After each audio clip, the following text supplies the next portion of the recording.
Alhamdulillah, bersyukur kita pada Allah Subhanahu Wa Taala kerana kita masih lagi diberi kesempatan oleh Allah Subhanahu Wa Taala untuk kita bertemu dalam sesi pada pagi ini. Baik tuan-puan sekalian, abaikan suara saya yang sedikit sengau-sengau ni sebab selesema. Jadi anak saya pun alhamdulillah tak sesema, tapi saya tak advise dah pergi ke school hari ni. So dia tengah tidur kat atas. Tapi anda kata lepas ni saya pause sekejap tu, memang saya tengah duk layan anak saya sekejap tu. Bagi saya lebih kurang dalam 2-3 minit. Okey, baik tuan-puan sekalian. So sekadar nak maklumkan siap-siap, lepas ni tiba-tiba rasa macam saya dah lari fokus sekejap tu, jangan terkejut pula. So memang mungkin saya tengah tunggu anak saya bangun je ni. Okey, baik. Alhamdulillah, syukur pada Allah Subhanahu Wa Taala tuan-puan sekalian kerana kita masih lagi diberi peluang oleh Allah Subhanahu Wa Taala untuk kita berada dalam majlis Al-Quran. Ini adalah rahmat Allah Subhanahu Wa Taala yang jangan pernah kita dustai, jangan pernah kita lupa untuk bersyukur. Kerana kesyukuran kita kepada Allah bila mana Allah bagi kita masa dengan Quran ini, Allah Azza wa Jal akan tambahkan lagi nikmat tu pada masa akan datang insya-Allah. Okey, sebab kita nak dengan Quran ni sampai mati, sampai kita menghembuskan nafas kita yang terakhir. Kita tak naklah dengan Quran ni sekarang je ataupun hujung-hujung hidup kita macam malah-malah dengan Quran. Jadi kita nak minta Allah Azza wa Jal bagi kita konsistensi, iaitu istiqamah dalam ada masa dengan Al-Quranul Karim. Tambah-tambah tuan-puan sekalian, hari ini ada satu keajaiban Al-Quran yang mungkin saya bakal perlihatkan kepada tuan-puan sekalian.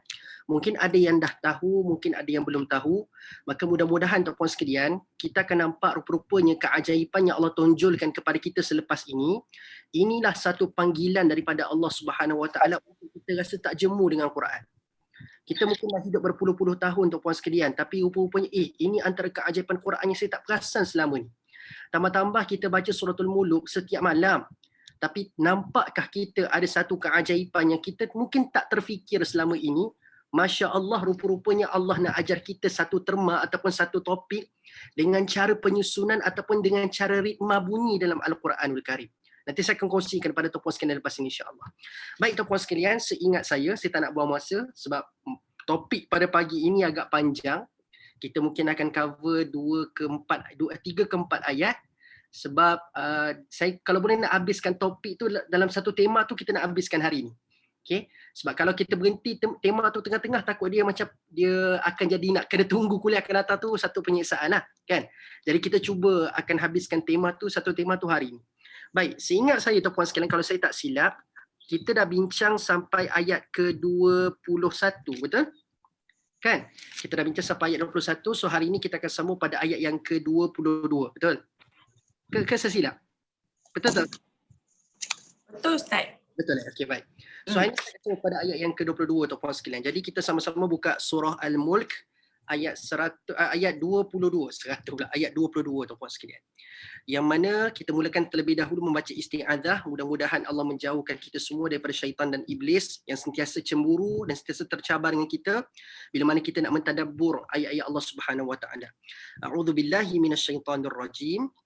Afaman yamshi mukibban ala wajhihi ahda amman yamshi sawiyan ala siratim mustaqim. Yang mana terjemahan ringkasnya tuan-puan sekalian adalah, maka adakah orang yang berjalan melalui jalan yang tidak betul yang menyebabkan dia selalu jatuh tersungkur di atas mukanya boleh mendapat petunjuk atau hidayah, atau orang yang berjalan tegak betul melalui jalan yang lurus rata. Jadi dalam ayat ke-22 ni tuan-puan sekalian, ada ulama-ulama menisbahkan ayat 22 ini sebagai al-amthal ataupun kita sebut dalam bahasa Melayu perumpamaan. Okey, perumpamaan. Okay, tetapi ianya adalah satu perumpamaan yang kaminah, perumpamaan yang tersembunyi. Anda bisa dengar tak tuan-puan sekalian dalam anda baca Quran daripada juzuk 1 sampai 30 dah berapa kali khatam, pernah tak anda terjumpa ayat-ayat yang mengandungi perumpamaan sebelum ni? Pernah jumpa tak? Pernah kan? Dan banyaknya ayat perumpamaan dalam Al-Quran ini datang dalam bentuk yang sarihah, datang dalam bentuk yang jelas. Macam mana yang dikatakan jelas itu? Bila mana Allah meletakkan perkataan dua word ni, ada dua kalimah ni. Kalau anda jumpa je dua kalimah ini, barangkali ayat tu ada perumpamaan lah tu. Okey, kalau boleh catat tuan-puan sekalian boleh catat. Okey, ada dua kalimah. Kalau anda jumpa kalimah itu dalam ayat tersebut, barangkali dia mengandungi perumpamaan. Okey, dua kalimah ini. Kalimah yang pertama adalah kalimah daraba. Kalimah daraba. Itu kalimah yang pertama. Huruf dad, huruf ra, huruf ba. Itu adalah kalimah yang pertama. Kalimah yang kedua adalah mathala. Mathala. Okey, anak saya dah bangun. Kita off sekejap, seminit dua. Okey.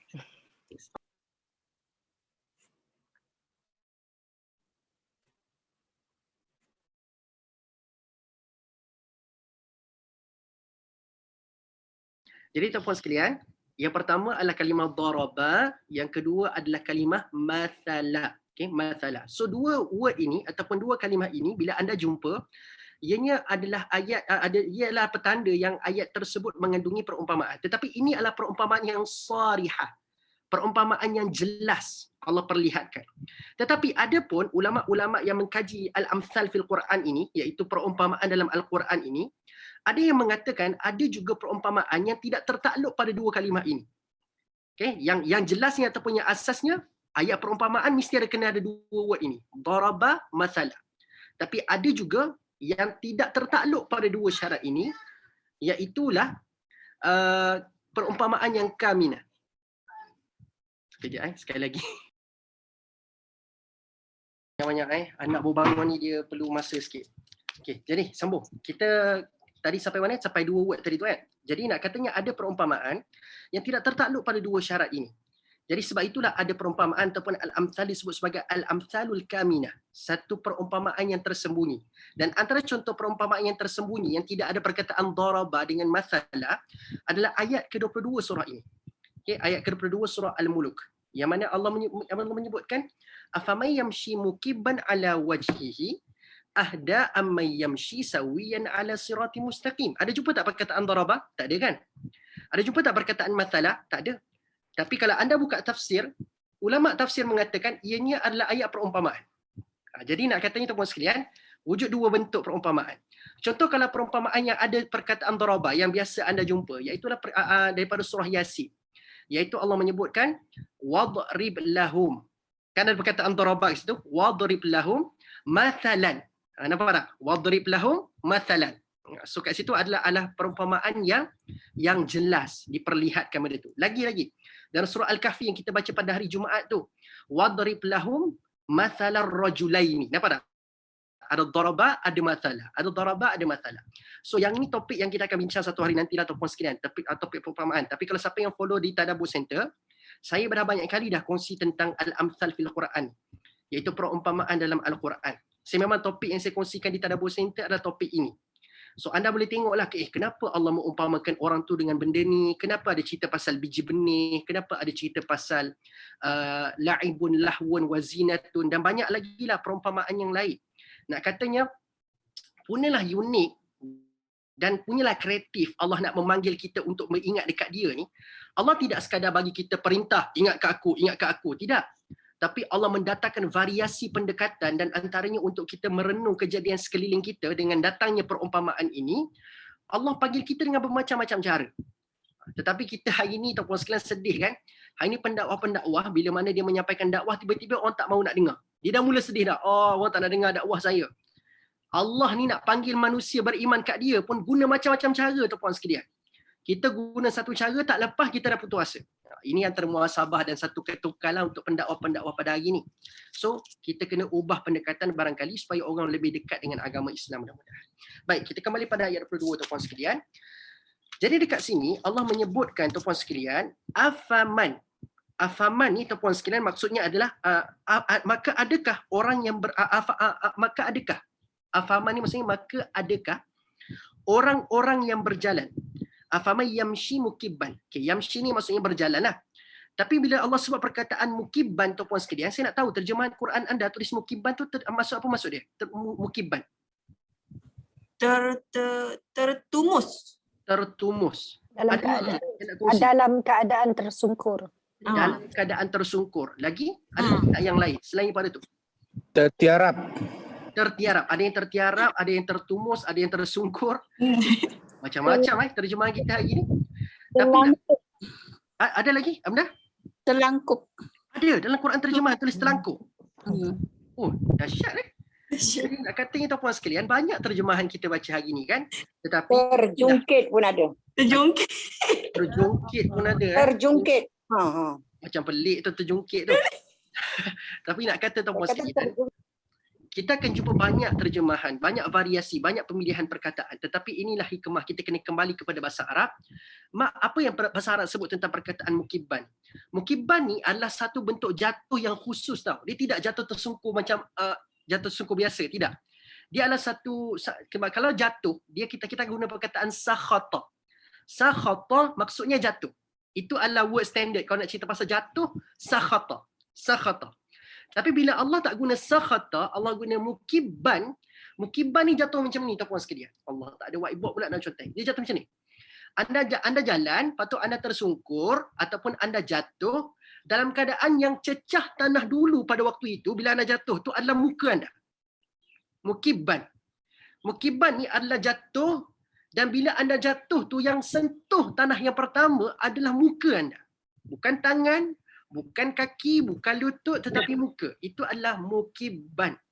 Tersembam Ustaz. Tersembam. Tersembam bukan macam ni ke? Muka. Muka lah.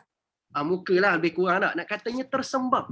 Nak katanya bila jatuh tu yang sentuh tanah dulu adalah muka. Itu adalah mukibban.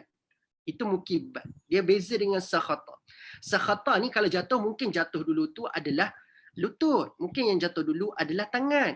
Mungkin siku. Tetapi bila muka jatuh dulu, dia ada sebutan khusus dalam bahasa Arab. Namanya adalah mukibban. Jelas saya tuan-puan sekalian, mukibban.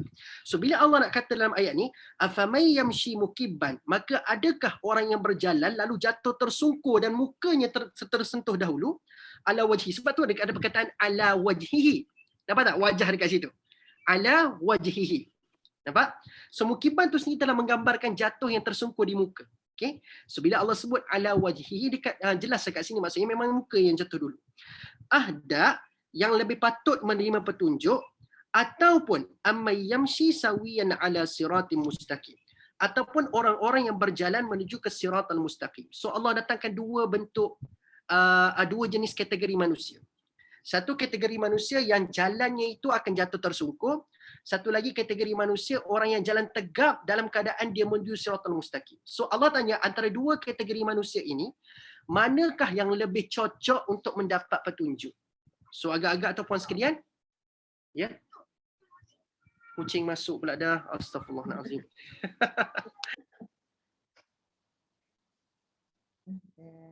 Mana yang lebih cocok untuk mendapat petunjuk? Dan anda rasa tuan-puan sekalian siapa? Rasa jelas kan jawapannya? Tak perlu fikir panjang pun. So jawab siapa? Diri tegak. Yang jalan tegap, yang berada kat siratal mustaqim lah, obviously kan? Jalan tegak. Kan? Betul tak? Dia jalan tegap berada dekat siratal mustaqim. Maka orang inilah yang akan terselamat. Maka tuan-puan sekalian, kenapa Allah bawa dua kategori manusia ni? Dan cerita perumpamaan ini datang setelah Allah bertanya satu soalan kepada kita sebelum ni, itu tak betul?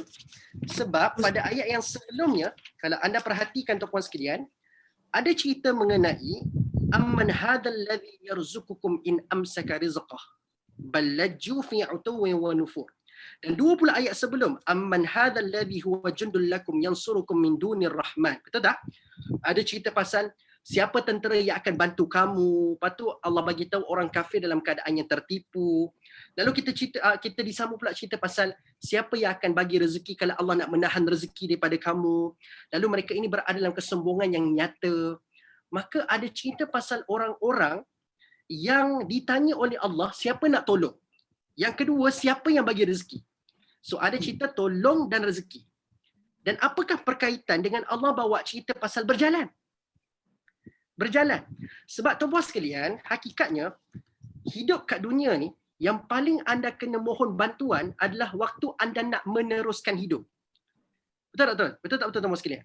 Hari ni yang kita rasa macam tak boleh nak teruskan hidup bila mana kita tak, bila ada halangan dalam perjalanan kita meneruskan hidup tu.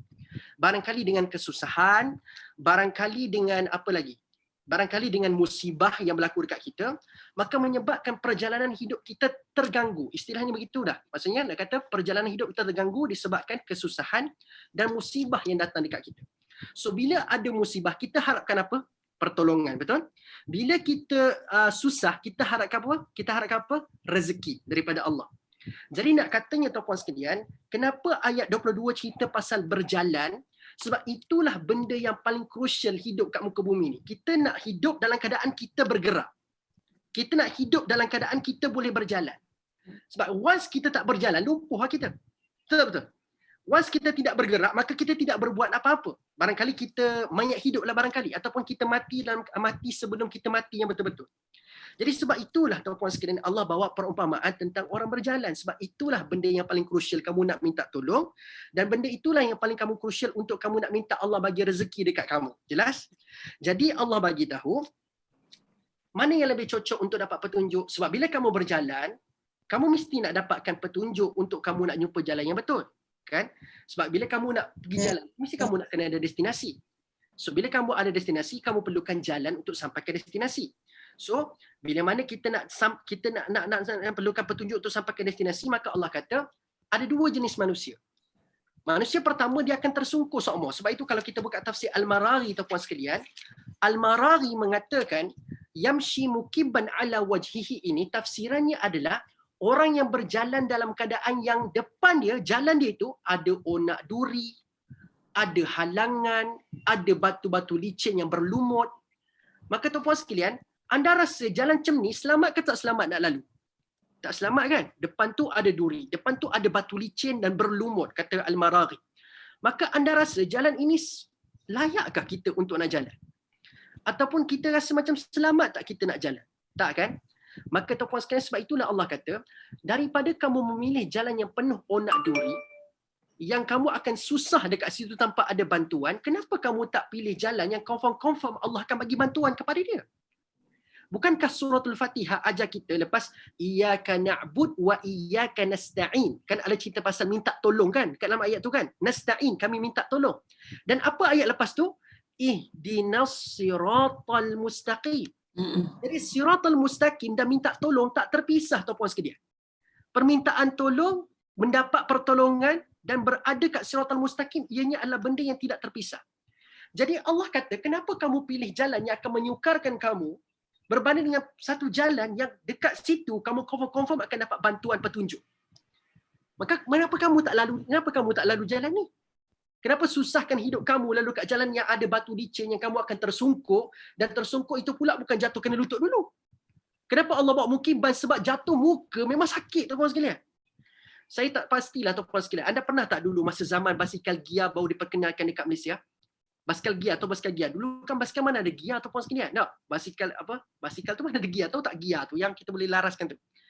Tuan-puan sekalian, dulu waktu saya kecil, bila basikal Gia baru diperkenalkan tuan-puan sekalian, memang kita duk desak mak ayah kita lah. Masa tu automatik akan jadi rajin belajar tuan-puan sekalian, sebab nak skor nombor 1, nombor 2, nombor 3 dekat dalam kelas. Supaya mak kita akan hadiahkan kita basikal tersebut lah. Tapi sebab kita dah biasa bawa basikal tanpa Gia tuan-puan sekalian, satu hari bila mak saya hadiahkan saya basikal, kali pertama saya menunggang basikal tersebut adalah pergi ke rumah kawan untuk study group. Oh, sekolah rendah dah study group tuan-puan sekalian, punya dahsyat saya ni. Kan? Nak kata tuan-puan sekalian pergi study group, bila kita pergi tu, kita mendaki bukit. Bila balik, kita turun bukit. Yang berlaku pada saya adalah, bila saya balik turun bukit tu, saya terlupa nak ubah gia tu. Saya masih kekalkan gia 1 tuan-puan sekalian. So bila gia 1, kita nak naik bukit sesuai lah. Kan macam kita lah gia 2 kan nak naik bukit kereta kan lagi mudah, lagi rendah lagi mudah nak naik bukit. Saya tak tukar gia 1 tuan-puan sekalian. Apa yang berlaku adalah bila saya turun bukit, saya still mengayuh dalam keadaan gia 1, dia punya tu lagi loose. Saya tersungkur ke depan tuan-puan sekalian dalam keadaan tengah turun bukit. Dan saya rasakan tuan-puan sekalian pada waktu itu yang sentuh pertama pada waktu itu bila saya jatuh adalah dahi saya. Dahi saya. So nak katanya pada waktu tu memang pagut teruk lah, dahi saya terserit dekat jalan raya tuan-puan sekalian, turun bukit pula tu, bayangkan laju dia macam mana. Ini peristiwa zaman saya kecil lah. Nak katanya tuan-puan sekalian, jatuh muka ni, sakit.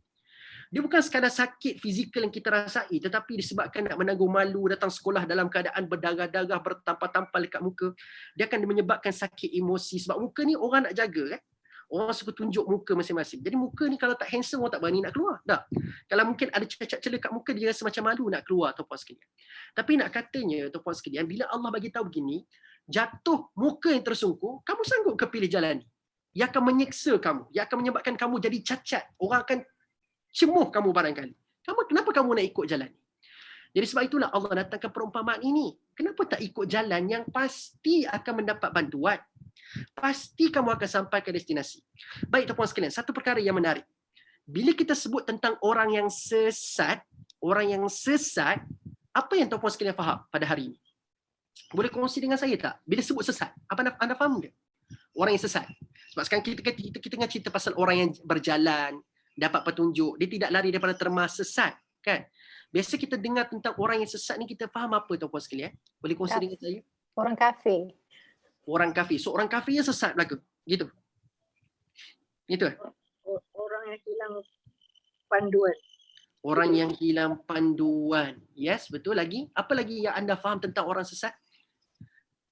Sebab hari ini saya nak hadir tuan-puan sekalian untuk nak memperbetulkan persepsi kita pada orang sesat. Bukanlah saya nak membela orang sesat, tidak. Tapi nak katanya orang sesat ni perlu anda fahami konotasi dalam Al-Quranul Karim. Sebab hari ni berapa ramai yang generalize, yang pukul rata orang sesat ni, asal dia tak sebulu agama dengan kita je, sesat. Asal dia tak solat je, sesat. Asal dia tak bayar zakat je, sesat. Asal tak puasa je, sesat. Adakah sebegitu tu puan sekalian Allah menggambarkan orang-orang yang sesat itu? Baik, ada orang yang faham tapi sebenarnya dia tak faham. Orang yang rasa dia faham atau tahu tapi sebenarnya dia tak faham atau tak tahu. Jadi dia tak ambil jalan yang betul tapi dia rasa dia betul. Something like that kot. Oh, maksudnya dia tahu benda tu. Tapi dia tak beramal kot barangkali. Macam tu ke Puan Aina? Lebih kurang macam tu ataupun dia tahu tapi sebenarnya apa yang dia tahu tu tak betul. Macam syaitan tu telah sometimes ada orang rasa dia buat benda yang betul kan sebab syaitan beautify. Yes. Macam tu, macam mana saya nak explain. Gitulah lebih kurang. Menarik. Terima kasih Puan Aina. Jawapan yang bagus. Lagi tak nak kongsi? Sebelum saya bagikan dia punya pandangan daripada para ulama sebenarnya. Okey, lagi nak kongsi ke? Puan Salamiah ada sebut sesat tak ikut jalan yang sebenar ataupun lurus. Puan Basri Wahid tak ikut syariat. Okey, tidak mengikut syariat. Okey, baik, tuan-puan sekalian. Begini anda kena perbetulkan persepsi tentang orang sesat. Orang sesat ni tuan-puan sekalian bukanlah mereka-mereka yang pada awal lagi pilih destinasi terakhirnya adalah neraka. Kalau awal-awal lagi dia pilih destinasinya adalah neraka tuan-puan sekalian, dia tak sesat. Dia memang confirm dah penghuni neraka tuan-puan sekalian. Orang yang sesat adalah bila mana destinasinya adalah destinasi yang betul dan baik. Contoh dia kata, kau nak pergi mana? Dia kata nak pergi syurga. Kan? Dia nak pergi syurga. So destinasinya adalah dia nak pergi syurga. Tiba-tiba tuan-puan sekalian, jalan syurga patutnya ikut jalan ni, tapi dia ikut jalan lain. Patutnya nak sampai syurga ikut jalan ni. Maka kamu takkan sesat. Tapi kamu kata nak syurga, tapi kamu ikut jalan yang bukan jalan pergi syurga. Maka itulah orang sesat. Maksudnya orang sesat ni, mereka mempunyai definisi destinasi yang betul. Dalam kepala mereka, kalau tanya nak pergi mana, dia orang cakap nak pergi syurga. Dia tak cakap nak pergi neraka lah. Gitu tak ada. Dia akan cakap dia nak pergi syurga. Maksudnya dia punya destinasi dalam kepalanya, dia tahu mana destinasi yang bagus untuk dia. Tetapi waktu on the way nak pergi sana, dia mula menyimpang sekejap. Mula-mula on track dulu. Lalu tiba-tiba patutnya tak perlu exit, dia exit juga. Macam nak pergi Kota Baru lah tuan-puan sekalian. Anda nak pergi Kota Baru. Tapi anda tak ikut jalan pergi Kota Baru, maka anda sesat. Nampak? Dia tak akan jadi sesat kalau anda daripada awal lagi nak pergi ke tempat yang tak baik. Tapi memang anda ikut jalan pergi tempat tak baik tu tak sesat. Anda faham So, betulkan persepsi, orang sesat ni memang diorang ni daripada awal lagi memang dah tahu dah destinasi yang baik nak pergi. Cuma dia ikut jalan yang salah. So, benda yang sangat crucial tuan-puan sekalian adalah waktu kita dah tahu destinasi kita tu betul, maka kita perlukan petunjuk ataupun signboard, pedoman untuk kita ikut jalan yang betul. Sebab ada orang jalan dia singkat, which mean dia tak hidup lama, Allah bagi jalan dia sampai syurga terus. Dia tak perlu lalui jalan liku-liku dekat hidup ni. Tapi ada orang yang Allah bagi hidup lama, jalan dia tu akan panjang sikit lah daripada yang lain. Kan? So nak kena belok kanan tu bila, nak kena belok kiri tu bila nak kena stay kat tengah-tengah ni, bila kita nak kena lalu jalan shortcut tuan-puan sekalian, kita kena tahu semua benda tu. Dan semua benda itu hanya akan didapati dan diperolehi dengan mendapat petunjuk ataupun hudan. Dan bagaimanakah kaedah-kaedah untuk mendapat petunjuk daripada Al-Quranul Karim? Allah kata macam mana kita dapat petunjuk? Tidak lain dan tidak bukan adalah Al-Quranul Karim. Inilah petunjuk. Ayat Ramadan pun tuan-puan sekalian kita bakal dengar tak lama lagi, lebih kurang 9 hari lagi tuan-puan sekalian nak puasa, nak Ramadan. Kita akan dengar imam-imam dekat masjid selalu akan baca ayat ni bila nak warm up Ramadan. Syahrul Ramadan alladhi unzila fihi al-Quran hudal linnas. Allah dah bagi tahu dah, Al-Quran ini adalah hudal linnas. Dia petunjuk bagi seluruh manusia, semua manusia. Maka tuan-puan sekalian kena ikut petunjuk tersebut. Kena minta petunjuk tersebut daripada Allah berdasarkan daripada Quran. Kena baca Quran lah. Barulah kita akan dapat petunjuk supaya sampai dekat syurga Allah Subhanahu Wa Taala. Boleh tuan-puan sekalian Jadi Ustaz, nak kata, ya. maaf nak tanya. Ya. Bila kita nak ikut jalan yang lurus, mungkin Allah bagi hidayah petunjuk pada kita kan Ustaz? Macam mana? Contohnya kan, kita nak pergi tempat yang lurus, Allah akan bagi hidayah kat kita kan Ustaz? Okey, betul. Betul.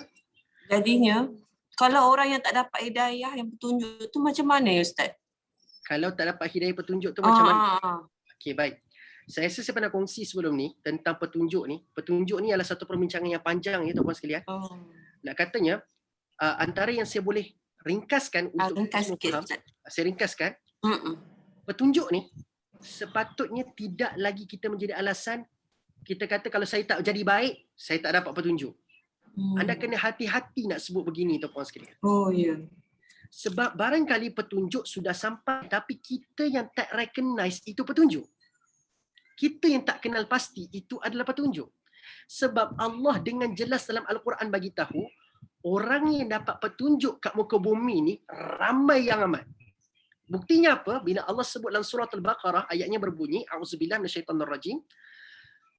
Qulna hbitu minha jami'a fa imma ya'tiyannakum minni hudan faman tabi'a hudaya fala khaufun 'alaihim wala hum yahzanun. Haji Mazlan mungkin boleh kongsikan juga ayat berapa tu, dapat macam boleh sebut tu ayat tu kan, sebab boleh kongsikan dekat notes tu sebab mungkin ramai boleh check ayat mana surah Al-Baqarah. Jadi nak kata tuan-puan sekalian, ayat tersebut Allah bagi tahu fa imma ya'tiyannakum minni hudan. Dalam ayat tu Allah menyebutkan orang-orang yang ya'tiyannakum minni hudan tu yang mendapat petunjuk tu Allah sebut dalam sebutan jamak. Fa imma ya'tiyannakum. Allah kata jamak. Jamak ni apa? Plural. Yang dapat petunjuk ni plural kata Allah. Terlalu ramai. Ramai sangat-sangat. Nak katanya bila Allah kata ramai, maksudnya dalam arti kata lain, ramai orang mudah mendapat petunjuk. Tetapi tiba-tiba dalam ayat yang sama, tiba-tiba daripada awal tu Allah guna kaedah plural, sambungan ayat seterusnya Allah guna kaedah singular. Ataupun Allah tukar kepada satu pula, mufrad. Sebab sambungan ayat tu adalah faman tabi'a hudaya fala khaufun 'alaihim wala hum yahzanun. Tiba-tiba tadi Allah guna plural jamak, tiba-tiba Allah ubah jadi singular. Yang jamak tu cerita pasal yang dapat petunjuk, yang singular, yang mufrad ni Allah cerita pasal apa? Pasal orang-orang yang tabi'a hudaya, yang mengikuti petunjuk. Beza tu. Dapat petunjuk, ikut petunjuk. Dapat petunjuk Allah kata ramai sangat yang dapat petunjuk. Tapi yang ikut petunjuk sikit sahaja. Betul tak tuan-puan sekalian? Dalam Al-Quran bila Allah memperlihatkan kelompok-kelompok muslimin, Allah tak perlihatkan mereka ni ramai. Betul tak betul? Suratul Kahfi, contoh Suratul Kahfi. Yang Ashabul Kahfi yang bangun daripada tidur tuan-puan sekalian, yang kantoi diri mereka dekat tengah-tengah pasar tu, kan orang duk teka-teka berapa orang Ashabul Kahfi. Sayaquluna thalathatur rabi'uhum kalbuhum wa yaquluna khamsatun sadisuhum kalbuhum wa yaquluna sab'atu wa thaminuhum kalbuhum. Kamu ni 3 orang kot, yang keempat tu anjing. 5 orang kot, yang keenam tu anjing. 7 orang kot, yang ke-8 tu anjing. Kan? Tetapi apa respon Ashabul Kahfi? Kalau kamu nak tahu sangat berapa bilangan kami, dia pun respon, wallahu a'lam bi'iddatihim. Tuhan kami lebih tahu berapa bilangan kami, ma ya'lamuhum illa qalil. Kalau kamu nak tahu sangat, bilangan kami ni qalil jiddan. Sangat-sangat sedikit. Sangat sedikit tuan-puan sekalian. Jadi nak katanya betul lah, dapat petunjuk ni ramai. Ya ikut petunjuk sikit sahaja. Okey.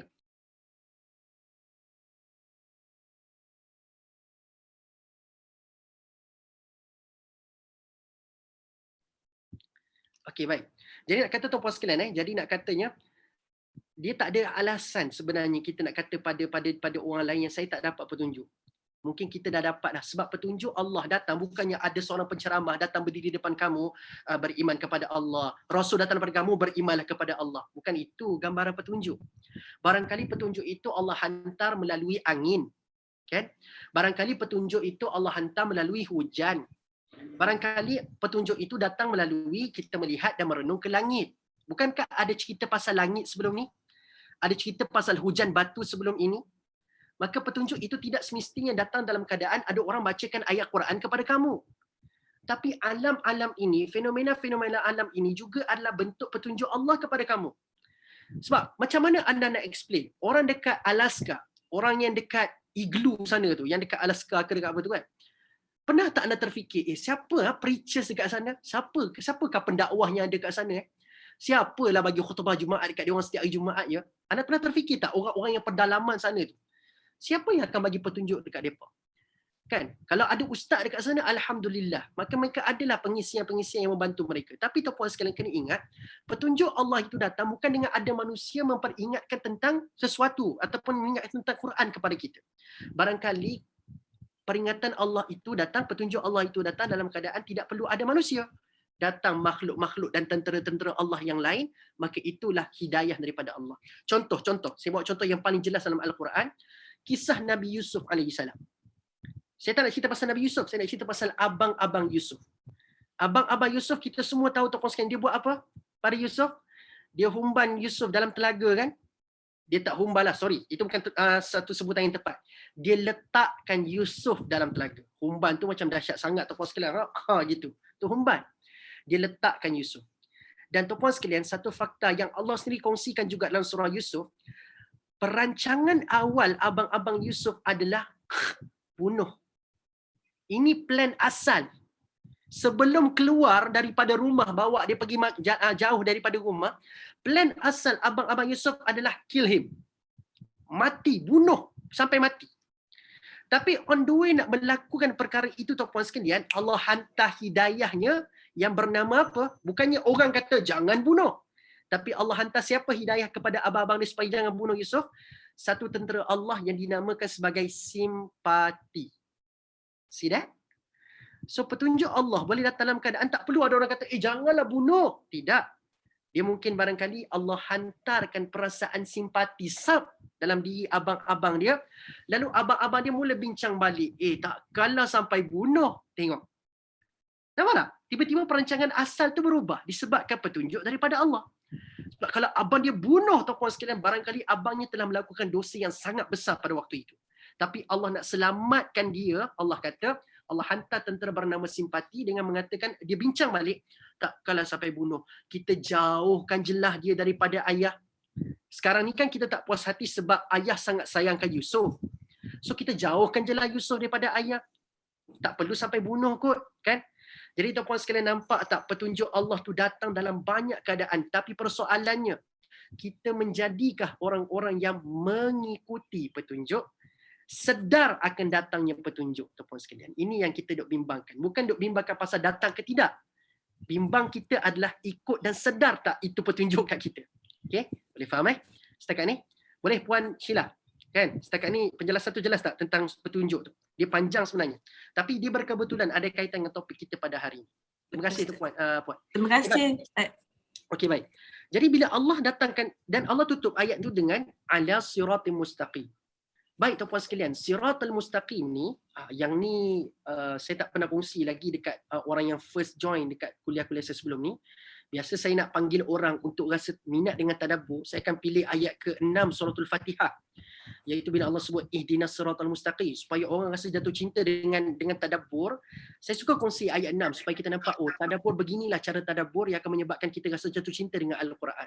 Baik tuan-puan sekalian, apa yang anda faham dengan siratal mustaqim? Boleh kongsi dengan saya? Hari ini berapa ramai yang terjemahkan? Okey, saya bagi tahu yang jawapan klise dulu. Okey. Siratal mustaqim biasa orang terjemahkan jalan lurus. Jalan lurus, betul? Jalan lurus tu orang kata itulah siratal mustaqim. Tapi apakah yang difahami dengan jalan lurus itu? Boleh kongsikan dengan saya tak tuan-puan sekalian? Lepas ni kita tengok apa ulama-ulama tafsir kita sebut tentang siratal mustaqim dan bagaimanakah kita nak mentadabbur siratal mustaqim ini. Baik, kongsikan dengan saya. Jalannya Allah redha. Jalan yang Allah redha. Ya pastilah, itu pastilah jalan siratal mustaqim, jalan yang Allah redha. Lagi? Jalan yang ditunjuki oleh nabi-nabi, para siddiqin, para solihin, Kalau kita dengan orang yang dan baik-baik. syuhada. Puan yang bercakap tadi siapa? Puan Nurihan ke? Ya, ya. Puan dapat jawapan tu daripada mana? Tadabbur. Tadabbur Ada pernah kongsikan ke jawapan tu? Ya. Jawapan tu puan tengah buka tafsir sekarang ke ataupun macam mana? Saya pernah dengar tadabbur. Patutlah. Jawapan tu memang itu jawapan skema lah tu orang kata. Jawapan skema tafsir lah tu. Kawan sedia ada. Ayat Quran, Macam mana? daripada ayat. Ya, Daripada ayat Al-Quran. Yes, betul. Sebab tu kita pernah ada dengar doa-doa yang kita pernah dengar imam baca kan. Macam mana ayatnya? Allahumma hadina siratal mustaqim siratal ladzina an'amta alaihim minan nabiyyin wasiddiqin wasyuhada'i wassalihin wa hasuna ulaika rafiqa. Kan kita dengarkan doa ni kan imam-imam baca dekat lepas solat kan. ya, Dan ya. katanya itu adalah salah satu jawapan yang betul. Iaitu jalan-jalan yang dilalui oleh siddiqin, minan nabiyyin wasiddiqin wasyuhada wassalihin. So daripada para nabi, daripada orang-orang yang benar, wasyuhada, orang-orang yang telah mati syahid, dan orang-orang yang saleh. Maka inilah jalan-jalan yang dilalui oleh 4 jenis kategori manusia. Jadi jelaslah orang yang pertama, nabi, orang para nabi ni tuan-puan sekalian memang selamatlah jalan dekat dunia dan selamatlah sampai ke destinasi. Sebab memang Allah janjikan syurga pada para nabi tuan-puan sekalian. Orang-orang yang benar tuan-puan sekalian begitu juga akan sampai dekat destinasi iaitu syurga. Iaitu seterusnya tuan-puan sekalian, orang yang mati syahid, syurga tak tempat dia? Syurga tempat dia. Dan orang yang saleh, syurga tak tempat dia? Syurga tempatnya tuan-puan sekalian. Jadi nak katanya tuan-puan sekalian, 4 kategori manusia ini mereka dah lalu jalan yang betul kat muka bumi dan telah selamat sampai ke destinasi yang diidamkan selama ini. Maka bukankah kalau kita ikut jalan macam mana mereka buat, mereka lalu, bukankah kita juga akan sampai ke destinasi yang sama? Kan? Ataupun kita panggil dalam bahasa motivasi, orang panggil copycat success. Anda pernah dengar tak copycat success? Kan? Hari ini kita banyak copycat idola-idola yang mungkin tidak nampak dia punya ada tak kepastian dia pergi syurga ke tidak.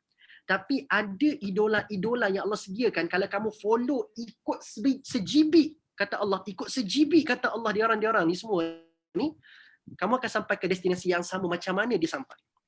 Para nabi, orang yang benar, orang yang syahid, orang-orang yang saleh, maka kamu akan sampai ke destinasi yang betul tu puan sekalian. Kenapa tak follow mereka? Gitu. Itu satu. Tapi tuan-puan sekalian, saya nak bawa satu benda yang mungkin kita jarang-jarang dengar kupasan sebegini, tetapi ini kupasan yang dibawa oleh ulama-ulama tafsir yang lebih cenderung kepada kupasan-kupasan daripada sudut bahasa. Tuan-puan sekalian, anda berminat tak nak tahu tentang keajaiban bahasa sedikit daripada ayat ni? Ke anda rasa teknikal sangat? Tak nak. Kan? Dia rasa macam pening kepala lah bahasa Arab ni. Okay, baik tuan-puan sekalian. Saya nak kongsi juga. Anda tak nak dengar, anda dengar juga. Okay? Baik tuan-puan sekalian. Perkataan al-mustaqim, sirat dulu. Sirat ni tuan-puan sekalian, perkataan sirat ini sendiri telah bermaksud jalan tu lurus. Sirat tu sendiri, sirat bukan mustaqim Sebut perkataan sirat je, sirat itu sendiri telah bermaksud jalan yang lurus. Anda tak ada mustaqim pun, as-sirat tu saja telah bermaksud jalan yang lurus. Sebab apa? Orang Arab dia ada, kalau pedang-pedang tuan-puan sekalian, pedang kan, pedang. Kalau pedang tu, kalau pada pedang zaman Nabi kan dia bengkok macam ni kan, pedang dia bengkok macam ni. So pedang yang bengkok itu dipanggil sebagai saif. So pedang yang bengkok dipanggil sebagai saif. Tapi kalau pedang tu straight, lurus je, tak ada bengkok macam bulan macam tu, dia panggil sebagai surat. Sad, ra, alif, ta lah. Ejaan yang sama dengan sirat. Cuma dia ubah baris je dekat sad tu. Jadi surat. Okay. Kalau pedang bengkok, saif. Kalau pedang tu straight, surat. Jadi bila kita sebut sirat tuan-puan sekalian, automatik maksudnya memang dah maksudnya adalah jalan yang lurus. Maka apakah keperluan Allah menambahkan lagi as-siratal mustaqim? Kalau terjemahan kita selama ini adalah jalan yang lurus, kenapa tak berhenti ihdinas sirata? Habis. Tapi kenapa nak kena ada al-mustaqim? Sebab tuan-puan sekalian, hari ni bila Allah sebut as-sirat, jalan tu lurus, mungkin akan ada pembaca-pembaca yang menggambarkan jalan yang akan bawa dia pergi depan atau belakang. Faham tak? Ataupun dekat LPT2, straight je. Dia kata itulah siratal mustaqim tu. Dia lepas lalu kat LPT2, dia kata dah dekat siratal mustaqim dah ni. Sebab straight je jalan ni, lurus je. Jalan nak pergi ke Johor tuan-puan sekalian, straight ke tak straight? Straight je tuan-puan sekalian. Oh, saya dah berada dekat siratal mustaqim. So bila Allah tidak meninggalkan sirat tu sahaja, Allah nak bagi tahu jalan yang lurus ini takkan bawa kamu ke depan dan ke belakang. Tapi as-sirat dengan tambah al-mustaqim, jalan ini yang lurus ini akan bawa anda bukan depan, bukan belakang, bukan bawah, tapi pergi mana? Atas. Kenapa macam tu? Sebab mustaqim datang dari perkataan qama. Mustaqim, root word dia ataupun kata asalnya adalah qama. Apa makna qama? Biasa kan kalau kat Masjid Asana dulu kat sebelah tu ada kafa. Ada lagi tak kafa? Ada lagi kafa kat Masjid Asana tu? Ada lagi? Kan? Ada kafa dekat tu. Biasa tak kita dengar kalau bila cikgu kelas masuk kan, ada ketua kelas akan minta pelajar-pelajar tu diri. Dia akan bagi arahan macam mana? Macam mana? Qiyam ataupun qiyaman kan? Qiyaman, bangun. Qiyam, qama maksudnya bangunlah. Bangun. Dan tuan-puan sekalian, cuba tengok sini. Saya harapkan saya cuba berlakonkanlah. Saya kan pelakon tapi nak berlakon sikitlah kan. Okay, bila kita qam, bila kita bangun. Bila kita bangun kan? Okay, kita sedang menuju ke mana? Daripada bawah ke atas kan? Jadi bila qama, dia adalah satu tindakan daripada bawah pergi ke atas. Tak jadi bangun kalau anda daripada bawah, daripada atas turun ke bawah. Dia akan jadi apa? Mungkin jatuh, mungkin tersungkur. Kan? Kebetulan pula cerita yang sebelum tu ada cerita pasal orang yang tersungkur, jatuh ke bawah. Tapi Allah bawa lawannya siratal mustaqim. Mustaqim ni maksudnya jalan yang anda akan bergerak ke atas. Sebab bangun konsepnya adalah daripada bawah bergerak ke atas. Jadi tuan-puan sekalian, apa yang Allah nak sampaikan, jalan yang lurus ini akan bawa anda ke atas. Ke atas. Apa yang Allah nak sampaikan? Yang Allah nak sampaikan tuan-puan sekalian adalah bila kamu bergerak makin ke atas, apa yang akan berlaku kepada anda tuan-puan sekalian? Cuba kongsikan dengan saya. Contohlah bila anda katakan dapat terbang, makin ke atas, makin ke atas, makin ke atas, apa yang akan berlaku dekat anda? Tak ada rasa apa-apa. Melayang. Ya? Melayang-layang. Bila anda berada dekat tempat yang tinggi, sebab bila anda makin ke atas, anda akan makin tinggi kan? Itu obvious yang akan berlaku dekat anda. So bila anda berada dekat tempat tinggi, anda rasa apa? Kurang sikit. Ya? Susah bernafas. Susah bernafas Oh, betul juga Saya tak pernah terfikir jawapan ni. Susah bernafas. Rasa aman. Rasa aman. Jawapan-jawapan sini semua jawapan-jawapan syurga belaka. Kan? Biasanya okey kita ambil yang biasa orang sebutlah kan. Biasanya bila orang dekat tempat tinggi ni akan bertambah pada dia gayat. Ada tak gayat dekat tempat tinggi tuan-puan sekalian? Gayat lah. Gayat lah bila kita berada dekat tempat tinggi, kita akan bertambah gayat. Kan? Bila ada orang tu yang memang kalau dia dapat seat kapal terbang tu kebetulan seat dia sebelah tingkap sebab dia gayat punya pasal tuan-puan sekalian, dia akan minta pada orang change seat tempat. Sebab tak sanggup nak tengok tuan-puan sekalian. Sebab apa? Sebab kan awal-awal nak take off kan tak boleh nak tutup tingkap lagi. Kena open tingkap tu. Memang dia jadi gayat lah tuan-puan sekalian. Wah, dia mengucap 2 kalimah syahadah berpuluh-puluh kali tuan-puan sekalian. Nak katanya, bila kita makin tinggi, kita makin gayat. Gayat ni sinonim dengan takut lah. So nak katanya tuan-puan sekalian, orang yang berada kat siratal mustaqim yang bawa anda ke atas itu, sepatutnya orang-orang ini bila berada kat jalan ini, dia akan bertambah takut kepada Allah. Kalau dia berada kat jalan ni. Dia tak boleh kalau dia berada kat jalan ni tetapi dia makin berani dengan Tuhan. Tak jadi. So orang yang berada kat siratal mustaqim yang akan bertambah pada diri dia adalah ketakutan kepada Allah. Sebab dia makin tinggi, makin tinggi, makin tinggi. Dan tuan-puan sekalian, tak cukup bila dia makin tinggi dia bertambah takut. Apa lagi tuan-puan sekalian? Bila makin tinggi, kalau daripada ketinggian kapal terbang sebagai contoh, anda pernah tak anda naik kapal terbang, anda tengok dekat tingkap, anda tengok dekat bawah? Pernah tak? Tak pernah? Pernah kan? Kalau dekat bawah, anda tengok KLCC tu Masya Allah besarnya, rumah anda Masya Allah besarnya. Tapi bila anda tengok daripada ketinggian kapal terbang tuan-puan sekalian, anda tengok rumah anda, benda-benda yang besar dekat bawah waktu anda dekat darat. Sekarang sudah menjadi apa? Kecil. Kecil kan? Dekat bawah waktu anda tengok dia Masya Allah besarnya, tapi bila anda dekat ketinggian kapal terbang tuan-puan sekalian, sebab anda makin tinggi, anda tengok yang besar dekat bawah itu sudah menjadi kecil tuan-puan sekalian. Apa yang Allah nak ajar kita? Dan inilah yang dilalui oleh para nabi tuan-puan sekalian. Allah nak bagi tahu kat kita, siapa yang berada kat siratal mustaqim, bila dia makin tinggi, dia tengok bawah, dia akan tengok dunia bukan lagi besar untuk dia. Sebaliknya dia akan tengok dunia ni makin kecil daripada Dunia pandangan. perhiasan. Yelah, sebelum ni dunia kan besar, sebab tu dia nak kejar, sebab dia dekat bawah lagi. Dia dekat bawah lagi. Dia tengok benda tu, dia nak grab benda tu.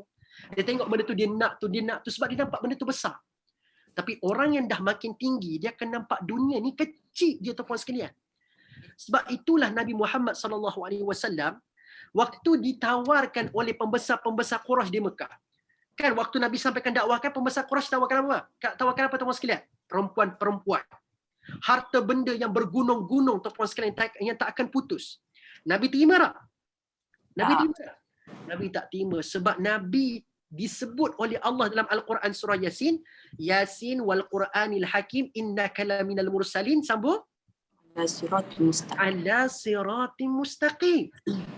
Sebab Nabi telah diisytiharkan oleh Allah, Nabi-Nabi ni berada dekat atas siratul mustaqim. Sebab itulah Nabi ditawarkan dengan wang ringgit, dengan harta benda, wanita-wanita cantik. Nabi tak tergugat imannya. Kenapa? Sebab dia dah nampak dunia ni bukan benda yang besar dalam hidup dia. Dia nampak dunia ni kecil. So kalau anda nak tengok, anda ni dah berada belum dekat siratul mustaqim, tuan-tuan sekalian, cuba cek kecintaan anda dengan dunia. Kalau anda masih kuat cinta dengan dunia, tuan-puan sekalian, barangkali kita belum berada kat jalan tu. Patutnya makin hari kita menuturkan permintaan kepada Allah, ihdinas siratal mustaqim. Kalau Allah geran kepada kita, Allah benarkan kita berada kat jalan ni, sepatutnya dari hari ke hari, kecintaan kita kepada dunia bukan bertambah. Tapi dari ke hari, cinta kita kepada dunia sepatutnya makin berkurang. Inilah petunjuk yang kita mahukan dalam kehidupan. Kenapa tak tenang tuan-puan sekalian? Sebab kita masih nampak lagi benda kat bawah ni besar-besar dalam hidup kita. Selagi tak dapat benda tu tak tenang. Selagi tak dapat benda tu tak tenang. Tapi kalau Allah dah bagi kita petunjuk sampai ke siratul mustaqim, kita tak nampak lagi dah benda tu besar dalam hidup kita. Kita dah mula korbankan. Tak dapat tak apalah, kecil je pun. Nampak tak? So kita nak biar ada pandangan tu dalam hidup kita. Kenapa kita nak sangat kat siratul mustaqim? Sebab kita nak ada pandangan tu dalam hidup kita pada hari ini. Tak nampak dunia benda yang besar. Satu, kita nampak harta benda lah, tak nampak besar dalam hidup kita. Anda tahu tak kenapa Nabi tak putus asa bila dicerca, dimaki, dihina? Kenapa? Sebab kita hari ni, orang bagi stepek cacian kat muka kita, orang komen kat Facebook kita punya status dengan kata-kata kesat, apa sekalian. Kita terasa sebab apa? Sebab kita masih nampak lagi kata-kata kesat itu lagi besar daripada Allah. Lebih kurang gitulah bahasa dia. Sebab kalau kita boleh sebut subhanallah, maha suci Allah, Allahu Akbar, Allah maha besar, maksudnya tidak akan ada benda yang boleh lawan kebesaran Allah. Patutnya tidak akan ada benda lain yang boleh tarik fokus anda, melainkan fokus anda hanya senyap bulat kepada Allah. Sebab Allah tu kan maha besar, Allah tu kan maha suci. Tapi kenapa hari ini cacian tu kecil ya, tapi melarikan fokus anda kepada mengingati Allah Azza wa Jalla. Nabi ni berada kat siratul mustaqim, cacian nampak kecil, harta benda nampak kecil, wanita-wanita nampak kecil, dunia nampak kecil. So macam anda rasa doa anda dalam suratul Fatihah tu ayat ke-6 tu berbala ke tidak? Anda boleh imagine tak, lepas Allah buka seluas-luasnya, you can ask help from me. Kamu boleh minta tolong dekat aku. Sebab ayat kelima, iyyaka na'bud wa iyyaka nasta'in. So Allah open seluas-luasnya pintu untuk you ask help from me. Minta tolong sekarang pada aku. Dan ironinya tuan-puan sekalian, ayat ke-6 suratul Fatihah, bila Allah buka peluang minta tolong, ayat ke-6 tu tak pula disambung dengan kita minta harta benda, kita minta wanita, kita tak minta dunia. Tapi nombor satu kita minta bila Allah bagi buka peluang pertolongan, kita minta apa? Petunjuk. Nak katanya tuan-puan sekalian, petunjuk ni lagi mahal daripada duit, lagi mahal daripada rumah, lagi mahal daripada kereta, lagi mahal daripada dunia dan isi. Sebab itu nombor satu kita minta lepas Allah buka peluang minta tolong, kita minta apa? Kita minta petunjuk. So tuan-puan sekalian so nak kata lepas ni baca suratul Fatihah ayat 6 tu, anda kena rasa berharganya permintaan tu. Ini bukan permintaan lekeh ni tuan-puan sekalian. Ini adalah permintaan yang akan bagi anda kelebihan untuk dapat sesuatu yang lebih berharga daripada seluruh dunia dan isi. Haji Mazlan nak tanya soalan ke? Angkat tangan tadi. Silakan. Ya. kehebatan orang bila macam Rasulullah sallallahu alaihi wasallam dia dah nampak dunia ni kecil. Jadi kalau orang caci dia pun tak berkesan pada dia. Tapi kita ni macam mana kalau orang caci dia? Kita sebagai pengikut ni, sebagai apabila orang caci pemimpin kita, kita kalau kita ni rasa macam kita dah nampak dunia ni kecil, kita nak diam je ke? Okey, faham. Soalan yang bagus je Mazlan. Nak diam je ke? Takkanlah saya ni dah kena caci, patutnya saya ni kena backup diri saya lah. Ataupun orang caci pemimpin saya. Takkan saya nak diam juga kan? Baik, ada syariat-syariat lain yang terpalit dengan perkara ini. Contohnya macam Azim Mazlan bawa tadi tu. Di sana adanya kewajipan kita untuk kita menjatuhkan kezaliman. Kan? Nak katanya, hakikatnya kalau kita yang mengalami ataupun cacian tu atas diri kita, anda rasa berdiam diri itu lebih baik, maka anda diam. Tapi kalau anda rasa keadilan itu wajar ditegakkan, maka anda tegakkan keadilan. Di sana perlukan pada fiqh al-muwazzanat. Fiqh untuk kita melakukan pertimbangan. Berdiam itu lebih baik ataupun kita ini menegakkan keadilan dengan kita lawan barangkali. Kita memberikan peringatan kepada dia barangkali supaya kita dapat tegakkan keadilan. Tapi kalau kita nampak kalau orang tu memang jenis tak makan saman, anda tu tak makan saman. Jenis memang anda cakap apa pun dia tak dengar dah. Sebab dia dah blok awal-awal daripada apa yang yang bakal anda ceritakan. Maka tak perlu berkata-kata itu lebih baik bagi saya. Daripada anda mewujudkan pergaduhan, maka anda tinggalkan dia dalam keadaan anda tak perlu respon apa-apa. Kadang-kadang anda berdiam itu antara bentuk dakwah yang paling berkesan tu puan sekalian. Hakikatnya begitu. Biar orang yang mencerca anda tu terasa, dia ni tak terkesan ke dengan apa aku sebut ni? Biar dia fikir balik. Apa aku cakap ni tak cukup power lagi ke? Gitulah. Lebih kurang begitulah tuan sekalian. Nak katanya kita nak mohon pada Allah Azza wa Jal supaya Allah bagi kita siratal mustaqim. Dan satu lagi yang terakhir tu puan sekalian saya nak kongsikan. Berkenaan dengan siratal mustaqim ini, di samping yang pertama kita akan bertambah takut kepada Allah, yang kedua kita nampak dunia ni makin kecil, yang ketiga tu puan sekalian, yang ni mungkin ada berkaitan dengan Haji Mazlan punya soalan tadi. Iaitulah orang yang berada dekat tempat yang tinggi, dia punya pandangan itu akan lebih luas. Cara dia melihat itu akan lebih menyeluruh. Dia tidak akan lagi berfikiran sempit, tuan-puan sekalian. Sebab hari ini kenapa berlaku orang-orang yang nak mencerca orang, memaki orang, sebab apa? Sebab apa? Ada kejumudan, ada kesempitan dalam pemikiran. Orang yang kat tempat tinggi, tuan-puan sekalian, dia nampak helikopter view. Dia punya pandangan itu lebih luas. Lebih banyak cakupan, lebih banyak teritori yang dia lihat. Maka sebab itulah orang yang berada dekat tempat yang tinggi ni tuan-puan sekalian, dia akan terbuka, dia akan fikirkan kaedah-kaedah yang bersesuaian untuk dia kenakan dengan apa yang sedang dialami.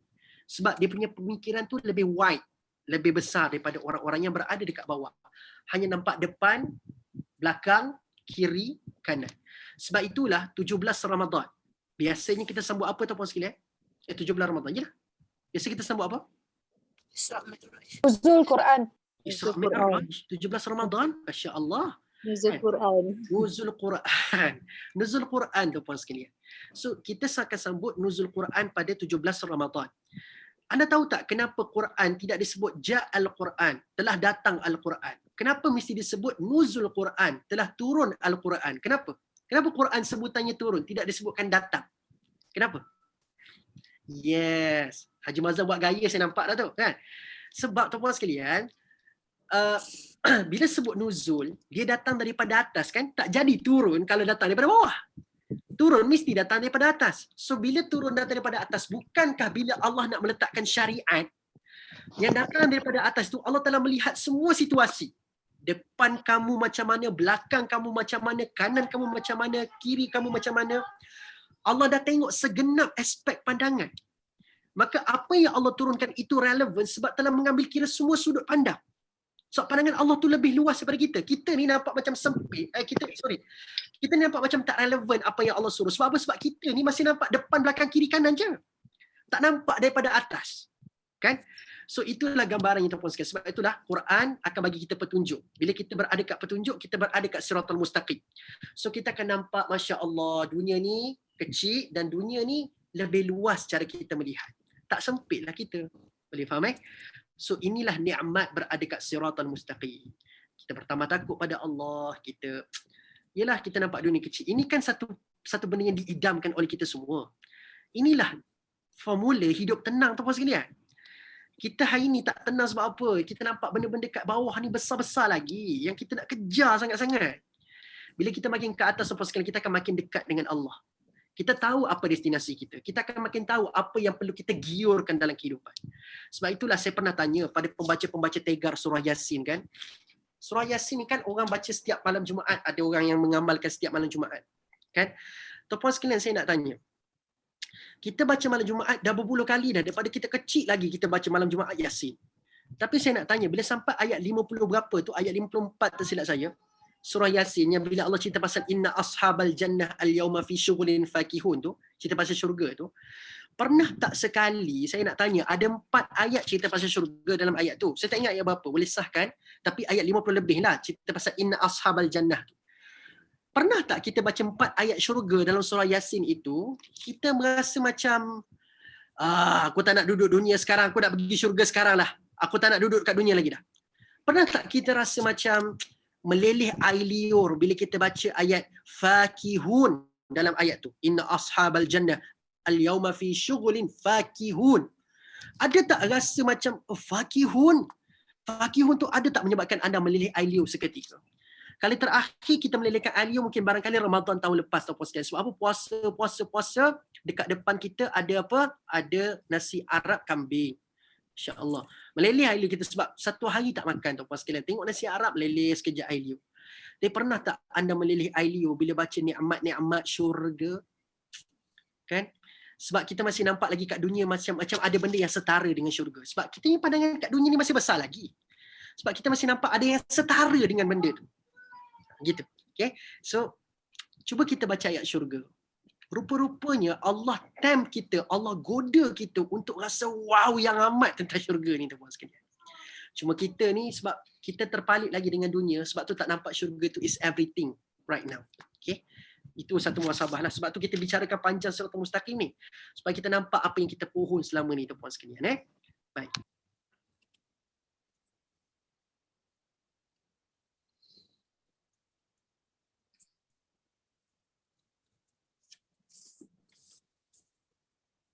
Okey, sambung. Jadi tuan-puan sekalian, jelas tentang Siratal Mustaqim So nak kata sebab itulah Allah bawa perumpamaan ini. Allah kata yang jalan tergelincir ada unak duri ke ataupun yang dia jalan tegak ada atas landasan Siratal Mustaqim. Satu lagi tuan-puan sekalian, ni yang saya katakan keajaiban tu. Rupa-rupanya keajaiban Al-Quran ini bukan sekadar pada pengisiannya tetapi susunannya, pilihan hurufnya, pilihan kalimahnya juga menggambarkan satu keajaiban. Tuan-puan sekalian, kita dah sampai ayat 22. Pastinya saya tak pasti, anda perasan tak ada satu benda yang konsisten Allah ajar kita dekat sini? Ada satu benda yang konsisten Allah perlihatkan kepada kita saat ini. Anda perasan tak? Daripada ayat 1 sampai ayat 21, anda perasan tak semua hujung-hujung ayat berakhir dengan huruf Ra? Anda perasan? Ya. Perasan tak? Ya Ra. Ya Ra ataupun huruf Ra lah. Ada yang waw kan. Tapi Betul, semua berakhir dengan huruf Ra. Perasan tak? Perasan. Tabarakalladzi biyadihil mulk wa huwa ala kulli syai'in qadir. Alladzi khalaqal mauta wal hayata liyabluwakum ayyukum ahsanu amala wa huwal azizul ghafur. Kan? 1 sampai 21 anda akan tengok sampai 21 pun inil kafiruna illa fi ghurur, kan? Anda tengoklah tuan-tuan sekalian, anda boleh tengok sini, anda boleh sahkan sendiri ayat 1 sampai 21 semuanya berakhir dengan huruf Ra. Dan menariknya penutup bagi huruf Ra tu Allah bawa ayat 22 dengan Allah menyebutkan ala siratim mustaqim. Seolah-olah Allah nak ajar kita sesuatu yang menarik kat sini. Iaitulah tuan-puan sekalian, di samping kita fahami as-siratal mustaqim itu difahami dengan 3 poin saya kongsikan tadi. Dia makin takut, dia makin nampak dunia ni kecil, dia akan ada pandangan yang luas. Tapi saya tambah poin keempat berdasarkan dengan cara Allah susun Ra daripada 1 sampai 21, 22 mustaqim. Mustaqim ni juga tuan-puan sekalian, antara perkataan ataupun kata terbit yang boleh keluar dari perkataan mustaqim adalah istiqamah. Istiqamah juga datang daripada word yang sama. Qama membentuk mustaqim. Word dia qama lah. Qama membentuk mustaqim, qama membentuk qiyamul lail, qama juga membentuk istiqamah. Dia datang daripada word yang sama tuan-puan sekalian. So poin keempat saya nak kongsikan adalah orang yang berada dekat siratal mustaqim ini adalah Allah sebut mereka juga adalah orang-orang yang istiqamah. Apa kaitan dengan ra tadi tu? Nampak tak macam mana Allah konsisten menggunakan ra tadi tu? So Allah teach us about consistency. Ra sampai 21. Lepas tu ayat 22 ala siratil mustaqim. See that? Nampak tak? Menarik tak menarik? Macam mana Allah ajar kita erti konsistensi. Dengan perubahan topik macam mana sekalipun dalam suratul Mulk daripada ayat 1 sampai 21, anda boleh nampak tak? Topik yang pelbagai tapi Allah boleh konsisten. My point is consistent. Allah boleh konsisten menggunakan semua penutupnya huruf ra. Ya.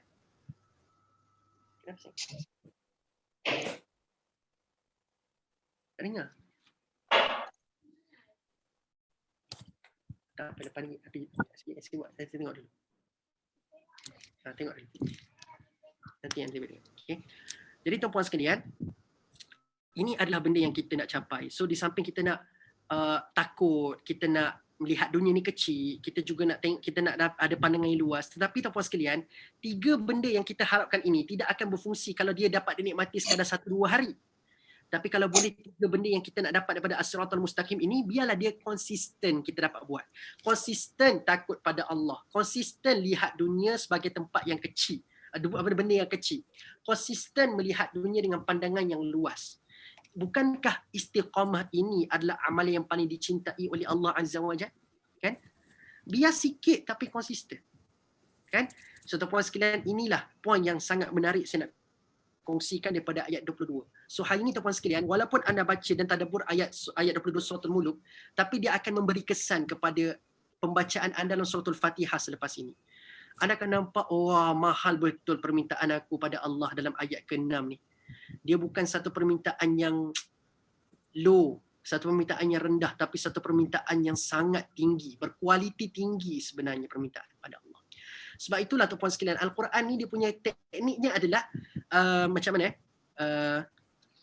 sedikit dia punya word, sedikit dia punya perkataan, tetapi makna dia besar. Makna dia besar. Itulah yang diajarkan oleh Nabi dan oleh Allah Azza wa Jalla. Biar kita sedikit berkata-kata tapi makna yang kita nak sampaikan itu lagi besar dan lebih baik. Okay? Itu cara yang sepatutnya. Ada orang yang kasratul kalam. Dia banyak bercakap tetapi isi tak ada. Gitu. Isi tak ada. So biarlah qillatul kalam, sedikit bercakap tetapi isi besar. Begitulah kata Allah. Ihdinas siratal mustaqim berapa kalimah je. Tapi maknanya punyalah besar. Okay? Maknanya punyalah besar. Okay, baik. Sambung ayat yang seterusnya. Tuan-puan sekalian, yang menariknya, lepas ayat 22 tu, ayat 23 tu, anda perasan tak? Ayat sebelum-sebelum ni, ini kata Al-Maraghi lah, saya bawa Al-Maraghi. Dia buat rumusan kepada apa yang kita bincangkan pada ayat-ayat sebelum. Saya bacakan dia punya tafsiran.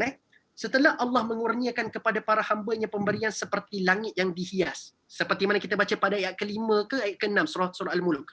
Yang mana Allah sebut, وَلَقَدْ زَيَّنَّا السَّمَاءَ الدُّنْيَا, betul? So ada cerita pasal langit yang dihias. So Al-Maraghi, dia heret kita untuk zoom in daripada ayat 5 ke ayat 6 sebelum tu. Ke ayat 7. Ayat 5 rasanya. Walaqad zayyana as-samaa ad-dunya. Betul tak? Ayat 5 kan? Betul tak? Walaqad zayyana as-samaa ad-dunya bimasabih. Betul Ustaz. Ayat 5. Ayat 5 kan? Okey. So Al-Maraghi ajak kita untuk recall balik daripada ayat 5 lagi. So dia kata okey. Setelah Allah mengurniakan kepada para hamba-Nya pemberian seperti langit yang dihias, ayat 5, bumi yang diratakan, ayat berapa tu? Bumi yang diratakan? Lepas yang bumi yang diratakan tu, mana tu? Zalulan. Famshu fi manakibiha wa kulu min rizqi. Wa ilaihi nusyur. 15. Ayat 18 Ayat 15. Ayat 15 pula. So, lepas langit yang dihias, bumi yang diratakan, dan burung yang ditahan di udara. Awalam yara ila at-tayri fawqahum saffatin wa yaqbidun. Nampak tak? Ayat 19. Ayat 19. So ayat 5, ayat 15, ayat 19. So Al-Maraghi heret kita untuk melihat. So anda tengok langit, bumi, burung. So tuan-puan sekalian, cuba anda tengok. Bila Allah bawa 3 ini, langit, bumi dan burung, ini adalah benda yang dekat dengan kita ke benda yang jauh daripada kita? Baik. Langit, bumi, burung, jauh ke dekat dengan kita? Jauh. Jauh kan? Jauh kan? Jauh. Sebab langit ni benda yang kita tak mudah capai lah. As long as benda kita tak mudah nak capai, itu benda yang jauh lah daripada kita, kan? So bumi, kita kena renung benda lain. So kita kena tengok langit yang jauh, bumi yang besar untuk dilihat, burung yang mungkin di angkasa jauh untuk kita nak capai. So benda tu dia bukan melibatkan kita, benda yang jauh daripada kita, mungkin benda yang asing daripada kita. Tapi kalau anda tengok ayat 23, Allah seolah-olah nak bagi tahu macam ni. Mungkin langit itu terlalu jauh untuk kamu merenung supaya kamu beriman kepada Allah. Mungkin bumi itu terlalu besar untuk kamu nak lihat supaya kamu menambahkan keimanan kepada Allah. Mungkin burung itu terlalu kecil dan mungkin jauh daripada kamu untuk kamu menambahkan keimanan kepada Allah. Tapi tak apa. Aku bawa benda yang paling dekat dengan kamu sekarang, dengan Allah previewkan pada ayat yang ke-23, Allah bawa tentang penciptaan diri kita sendiri. Perasan tak? Ya. Ya? Kan perasan tak? Daripada Allah bawa kita daripada benda asing yang tidak ada kaitan dengan kita untuk kita renung, sekarang Allah bawa kita pada benda yang dekat dengan diri kita, penciptaan diri kita sendiri. Kan? Ayat 23 kan? Yang mana Allah menyebutkan a'udzubillahi minasyaitonirrajim, qul huwallazi ansha'akum wa ja'ala lakumus sam'a wal absar wal af'idah qalilan ma tashkurun.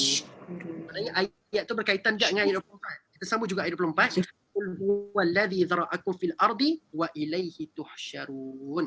Betul Ustaz. So ayat 23 dengan ayat 24 tuan-tuan sekalian sedang berbicara tentang siapa? Kita. Tadi terpisah dengan kamu, langit, burung, bumi, dia terasing daripada kamu. Sekarang Allah bawa benda yang daripada kamu sendiri. Dan Allah cerita pasal apa? Tuan-tuan sekalian pada ayat 23, katakanlah wahai Muhammad, Allah menciptakan kamu daripada tiada kepada ada. Dan mengadakan kamu pendengaran, penglihatan serta hati. Amatlah sedikit orang-orang yang bersyukur. Maka tuan-puan sekalian, anda perhatikan perkataan ansya'a dekat situ. Ansya'a.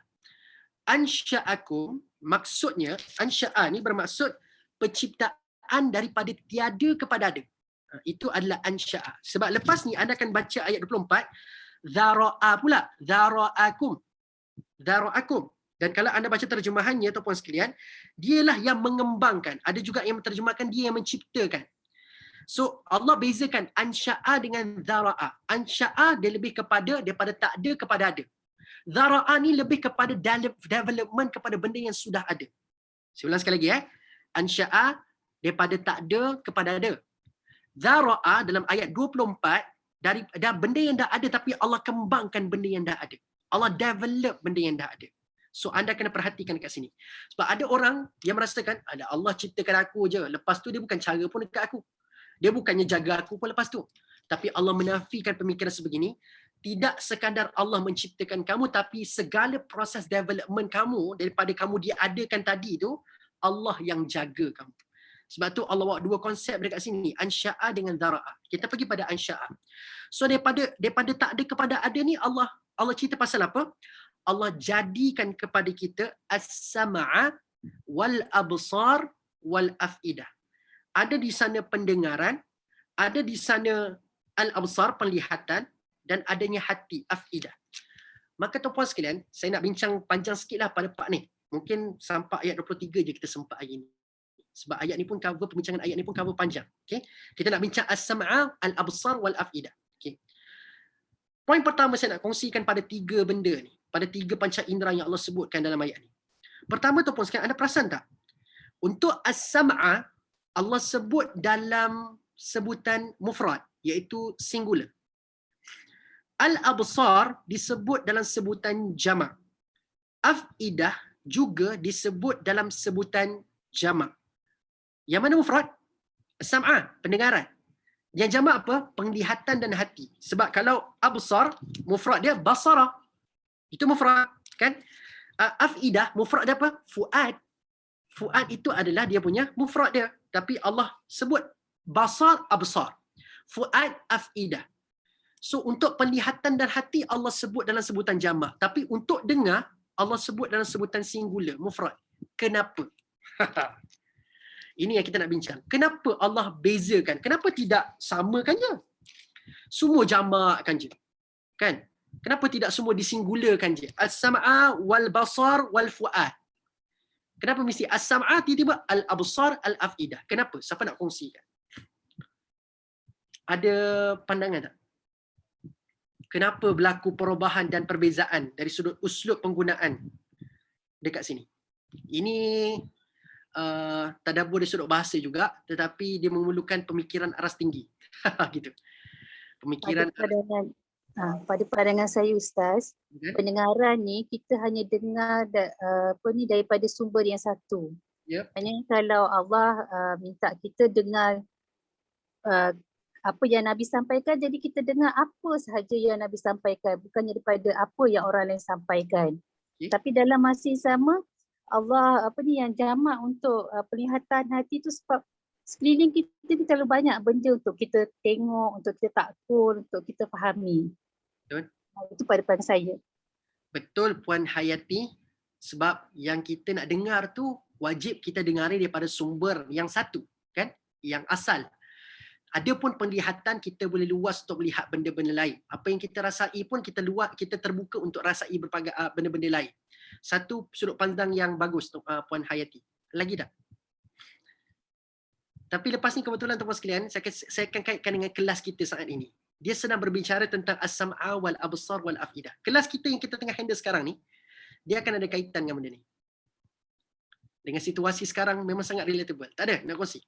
Okay, sebab masa kita tak banyak dah. Saya sebut jawapan. Okay, baik. As-sam'a, kenapa satu? Saya ambil contoh kelas ni ataupun sekalian contoh. Siapa boleh jamin, saya bagi contoh untuk anda mudah faham. Anda dengar kuliah hari ni daripada seorang ustaz. Seorang, saya lah satu sumber. Anda dengar daripada satu sumber. Saya lah sumber dia. Kan?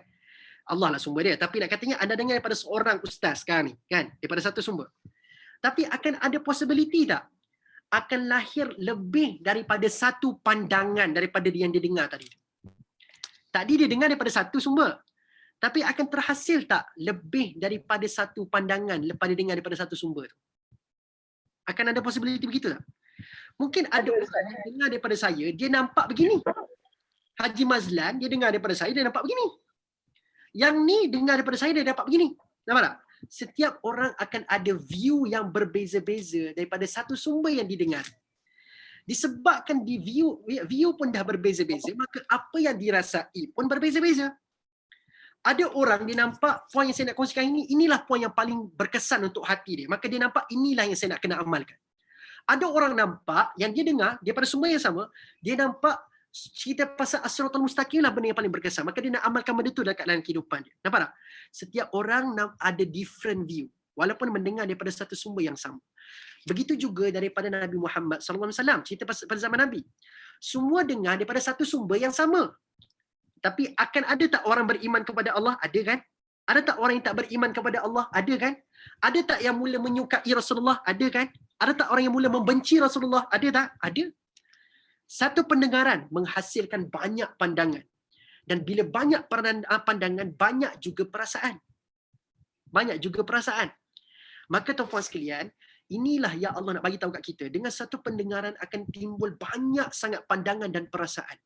Inilah yang Allah nak bagi tahu kat kita tuan-tuan sekalian. Betapa kayanya Al-Quran yang Allah nak beri pada kita. Daripada satu sumber yang sama. Al-Quran yang kamu baca tu sumber yang sama je. Tapi views yang kamu akan dapat punya akan membesar dan segala perasaan yang kamu akan dapat tu bermacam-macam. Mixed feeling. Ada rasa gembira, ada rasa sedih, ada rasa insaf. Mixed feeling from one sumber. Tuan-tuan sekalian, bila sebut Quran, Quran ini hak dia yang pertama apa?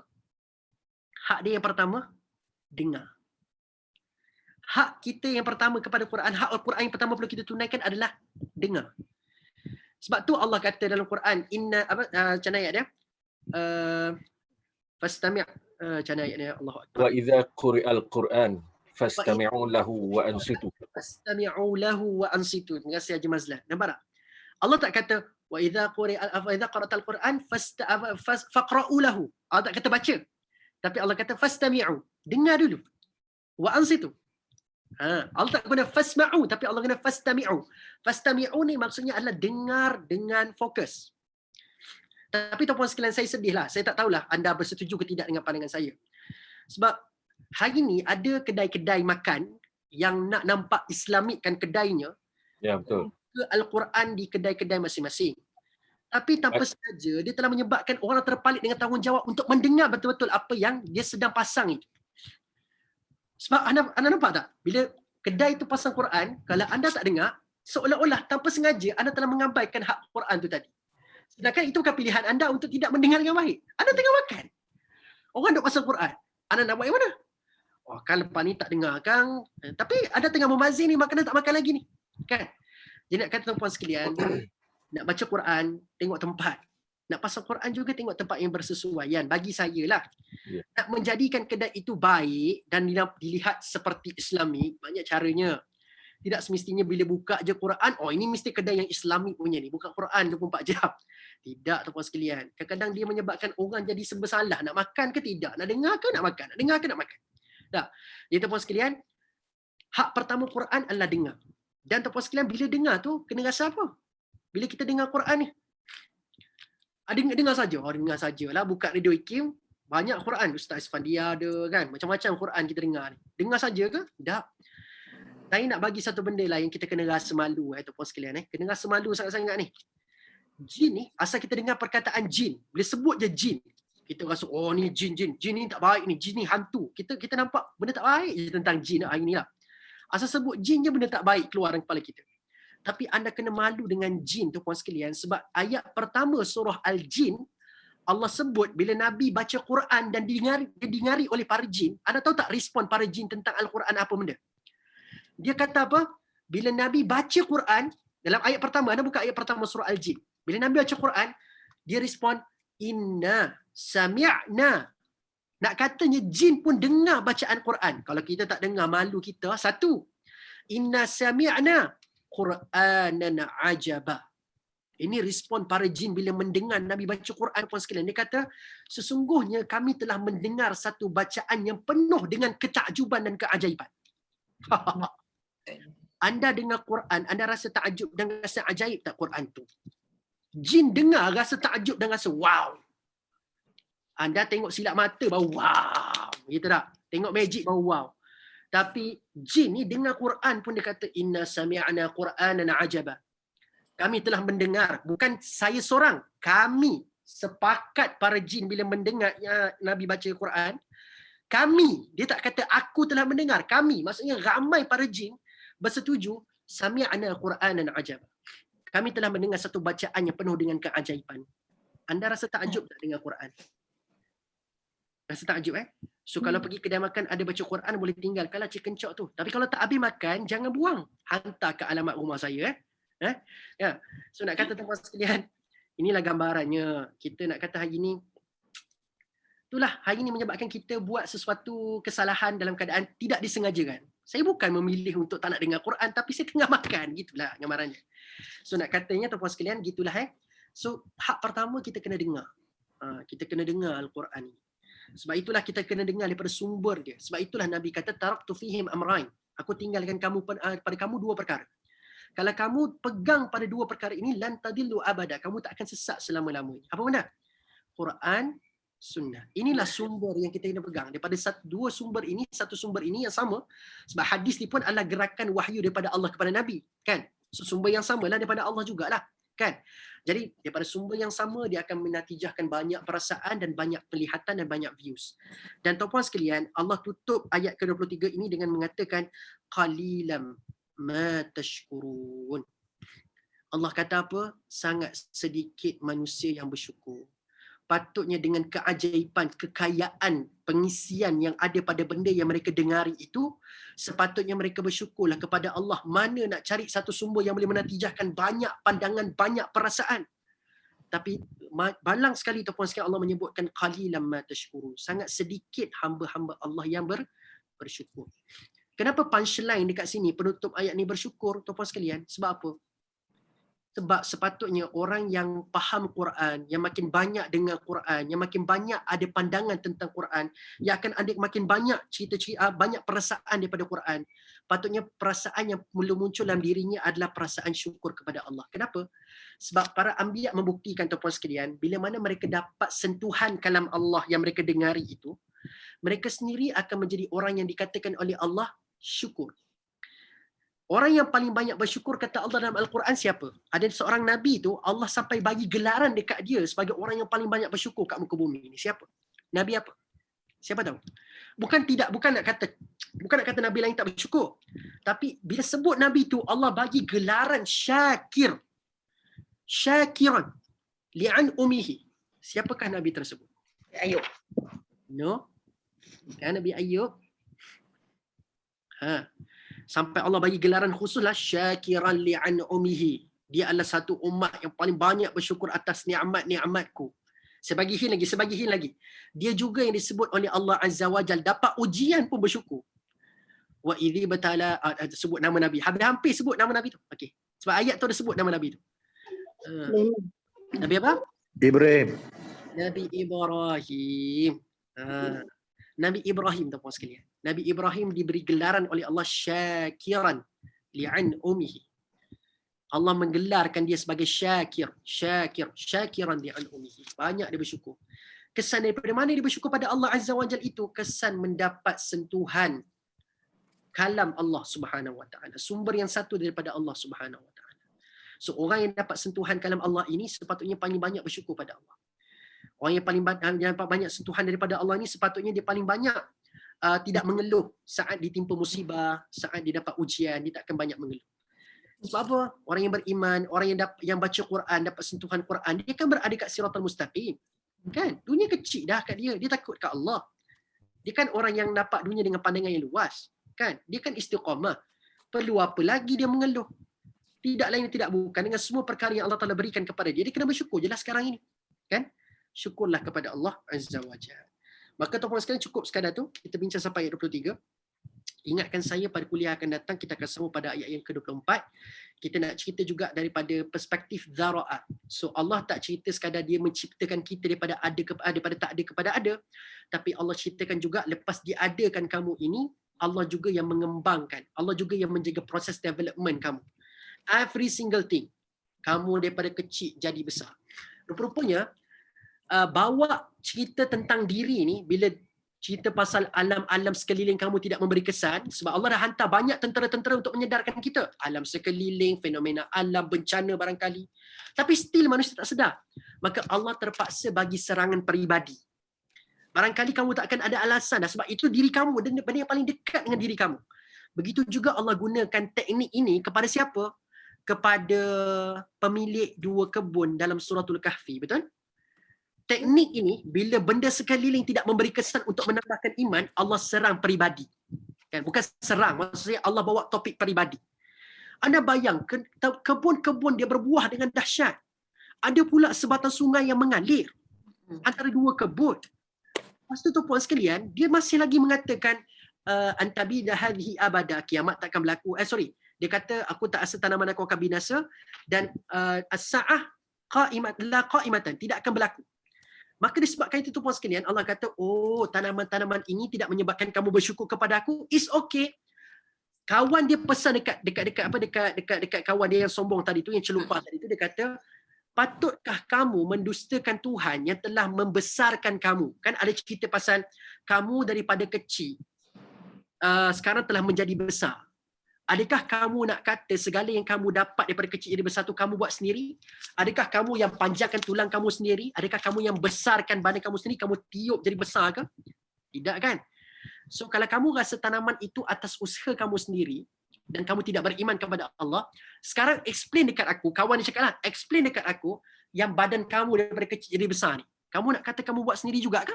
Begitu. So serangan yang, bukan serangan lah, cerita topik peribadi ini, Allah akan sentiasa bawa bila benda-benda kat sekeliling telah diabaikan oleh manusia. Dalam arti kata lain, Allah sebolehnya akan cuba mengelakkan serangan peribadi terlebih dahulu. Allah suruh kita merenung sekeliling ni terlebih dahulu. Andai kata sekeliling punya modul ini tidak memberi kesan, baru Allah serang peribadi. Tapi kita hari ni macam mana? Kita hari ni pilih serangan peribadi nombor 1 dulu. Kan? Tak bersetuju dengan orang tu, serang peribadi. Lah ustaz tu pun tak pakai kopiah, buat apa nak ikut dia? Contoh. Kan? Kita dengar ustaz, setuju dengan ustaz tu. Kan? Tapi kita tak bawa pun buah-buah luar untuk kita nak mengetengahkan hujah kita, untuk kita nak memperlihatkan kalau kita betul lah, bawalah hujah. Bawa elemen luaran dulu. Tapi tidak, character assassination dulu. Bunuh peribadi dulu. Tembak tak pakai kopiah, baju tak gosok, contoh kan. Serang peribadi lah. Perangai macam ni dah ada pada zaman siapa tahu? Zaman Firaun lagi perangai macam ni, tak sekalian. Kan? Bila mana tak mampu mendiamkan mulut Nabi Musa yang berdebat dengan Firaun, anda tahu tak Firaun buat apa dekat Nabi Musa? Kamu anak tak kenang budi. Nampak tak? Mula-mula molek je berdebat atas nama hujah. Yang ni bagi hujah ni, dia hujah. Tapi bila mana dah didiamkan oleh Nabi Musa, yang Firaun kenal dia sebagai orang yang gagap, orang yang tidak petah berbicara, tiba-tiba orang tak petah mendiamkan orang juara debat. Mau tak terpukul ego Firaun pada waktu itu, tuan-tuan sekalian. Tapi cuba anda tengok bila mana Firaun dah kekeringan hujah, dia bagi apa hujah kat Nabi Musa? Kamu anak tak kenang budi. Anda buka surah Qasas. Anda buka surah Asy-Syu'ara. Akhirnya pembunuhan peribadi, character assassination dijadikan sebagai pilihan orang-orang yang telah kekeringan hujah. Okey. Jadi Allah pun tak berapa berkenan dengan cara character assassination ini, pembunuhan karakter ini, maka jangan kita memilih teknik ini dalam berdakwah. Anda tak setuju macam mana sekalipun, cuba elakkan serangan peribadi. Allah pun menggunakan serangan ini pun bila mana semua teknik-teknik moden tak berkesan dah untuk manusia. Maka Allah bagi serangan peribadi. Kita tak guna yang lain, serang peribadi dulu. Yang tu kita kena elakkan, tuan-tuan sekalian. So wallahu a'lam bissawab. Terima kasih tuan-puan sekalian atas kehadiran pada pagi ini. Mudah-mudahan perkongsian pada pagi ini dapat menambahkan makna bacaan ihdinas siratal mustaqim kita, menambahkan kita punya rasa syukur kita bila mana kita berhadapan dengan Al-Quran daripada sumber yang satu yang telah menyebabkan kita ada pandangan yang luas, pandangan yang berbeza-beza, pandangan yang bervariasi, dan juga telah menyebabkan kita ada perasaan yang bercampur bau yang telah Allah berjaya titipkan pada perasaan kita. Maka bersyukurlah kepada Allah.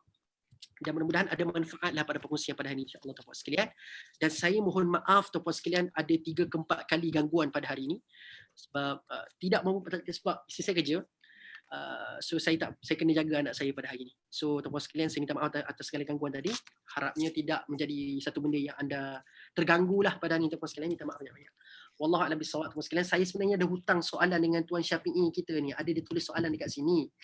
Nanti insya-Allah kalau saya berkesempatan, saya cuba bawa soalan ini, saya print screen siap-siap untuk saya ni lah, saya bawa pada kuliah akan datang. Allahu fayaghfir liman yasha wa yu'adzimu man yasha. Pohon Ustaz Tadabbur Al-Baqarah 284. Nanti insya-Allah Tuan Haji Syafi'i saya akan cuba bawakan pada sesi akan datang insya-Allah. Terima kasih pada soalan tersebut. Okey, aku qauli hadza wa astaghfirullahal azim li wa lakum. Terima kasih semua. Kita jumpa next bila? Tak tahu Next 19 hari bulan tak? Kan? Masa tu dah Ramadan dah. So insya-Allah lah Ramadan nanti kita akan jumpa pula. Okay? So selamat menyambut Ramadan tuan-tuan sekalian. Saya ucapkan sekali lagi. Mudah-mudahan kita semua disampaikan oleh Allah ke bulan Ramadan. Balighna Ramadan insya-Allah. Amin. Amin. Lagi semua. Assalamualaikum warahmatullahi wabarakatuh. Terima kasih Ustaz. Assalamualaikum. Waalaikumsalam. Assalamualaikum Ustaz. Terima kasih Ustaz. Jazakumullah.